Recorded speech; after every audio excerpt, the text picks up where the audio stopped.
नमस्कार, राशिफल 2024 में आप सभी का स्वागत है। आज हम चर्चा करेंगे कर्क राशि की। कर्क राशि चौथी राशि है, उसके स्वामी हैं चंद्रमा और ये बहुत ही संवेदनशील और इमोशनल राशि है।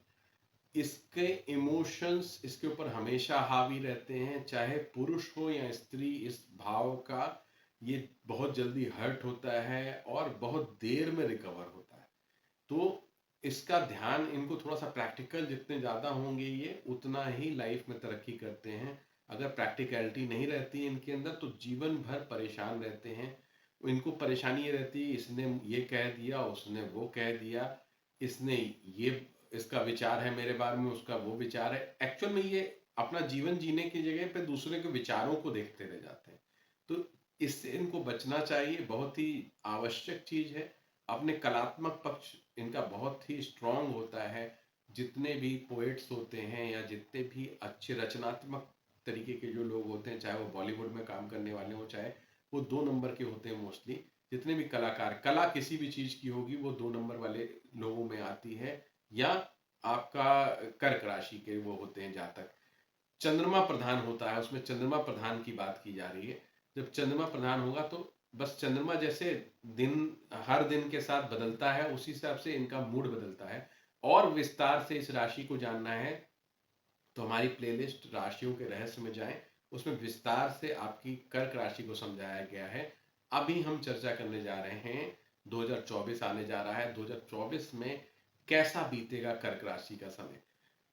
देखिए, दशम भाव में शुरुआती 4 महीने में आपके देवगुरु बृहस्पति रहेंगे, जिससे आपको एक बड़ा असाइनमेंट मिल सकता है अपने जहाँ पे आप जॉब करते हैं, या आपको एक बड़ी टीम लीड करने को मिल सकता है, या एक बड़ा कहीं पे कुछ एक अच्छा चीज़ अपॉर्चुनिटी मिल सकती है, जिससे आपका नेम फेम होगा और उससे मनी भी आएगी।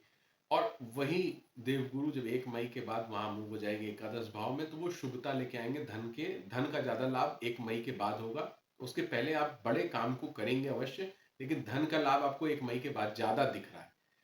अब बात करें हम भाग्य स्थान पे राहु, ये थोड़ा-सा विपरीत है। राहु की वजह से आप गैर धार्मिक कार्य, क्योंकि धर्म क्षेत्र में अगर राहु आ रहा है तो गैर धार्मिक कार्य में इन्वॉल्व रहेंगे। तो इसका आपको ध्यान रखना है, बड़ों के साथ अनादर करेंगे या अपशब्दों का प्रयोग करेंगे, ये बहुत ही खतरनाक है आपके लिए।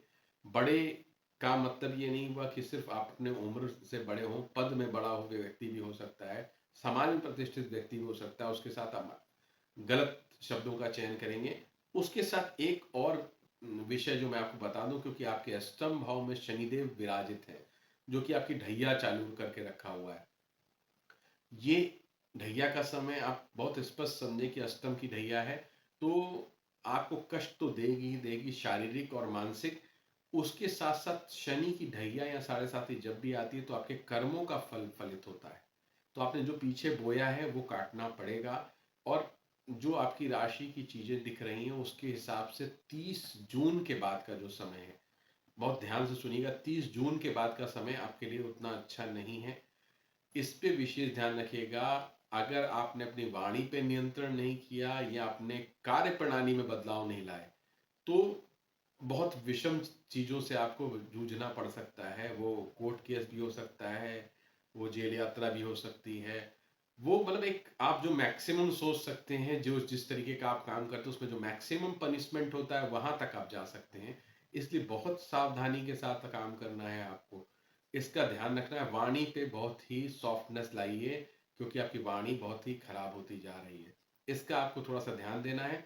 बाकी आप शनि के उपाय में लास्ट में बताऊंगा, उसको आप कीजिए। और क्योंकि जब ये वक्री होंगे शनि, तो दुर्घटना के भी योग बनते हैं, इसलिए वाहन चलाते समय बहुत विशेष सावधानी आपको बरतनी होगी। विशेष तौर से अपने पैरों को बचाना होगा।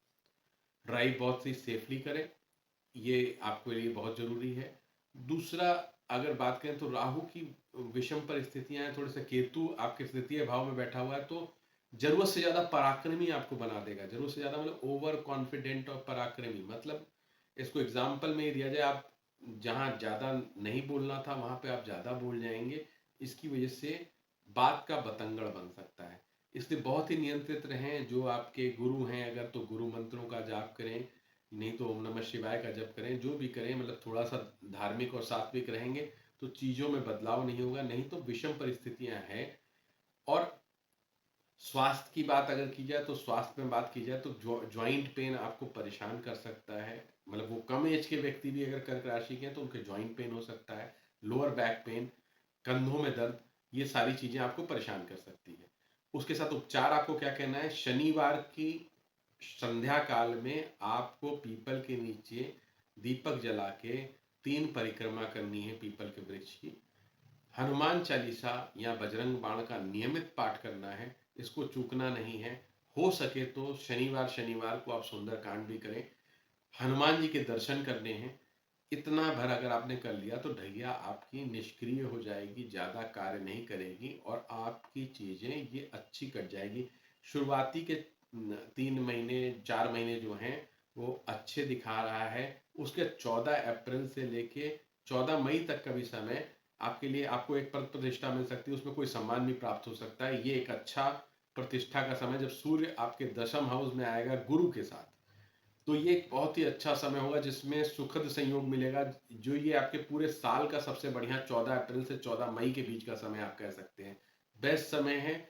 उसमें जो सदुपयोग कर सकते हैं वो कीजिए। लेकिन अगर, जैसे मैं बार बार कह रहा हूँ कि उससे अहंकार उत्पन्न हो के कहीं आपने 30 जून के बाद उसको अहंकार वाली भाषा में बात की तो समस्या आपको आए, इसलिए विशेष ध्यान रखें। अभी के लिए इतना ही, बाकी हम लोग कल बात करेंगे सिंह राशि की। तब तक के लिए नमस्कार।